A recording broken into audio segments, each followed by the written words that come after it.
ভারতীয় সিনেমা বাহুবলী ও বাহুবলী 2 সিনেমা মুক্তির পর থেকে ভারতীয় সিনেমা অঙ্গনে তুমুল ঝড় উঠেছিল।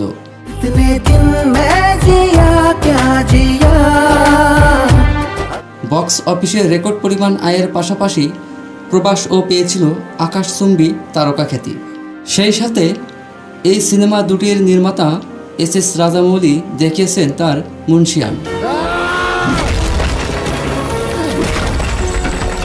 বাহুবলী বড় পর্দায় মুক্তি পায় 2015 সালে এবং বাহুবলী 2 মুক্তি পায় 2017 সালে। বাহুবলী 2 নির্মাণের সময় পরিচালক জানিয়েছিলেন বাহুবলীর তৃতীয় পার্ট নির্মাণ করবে, কিন্তু এত বছরেও তা সম্ভব হয়নি। তবে এতদিন পর এসে নতুন রূপে বাহুবলী 3 পার্ট নিয়ে আসছেন জানিয়েছেন রাজামৌলি নিজেই। গত 30শে এপ্রিল রাতে সামাজিক যোগাযোগ মাধ্যমে তিনি একটি পোস্ট দিয়েছেন বাহুবলীর 3 নম্বর পার্ট নিয়ে।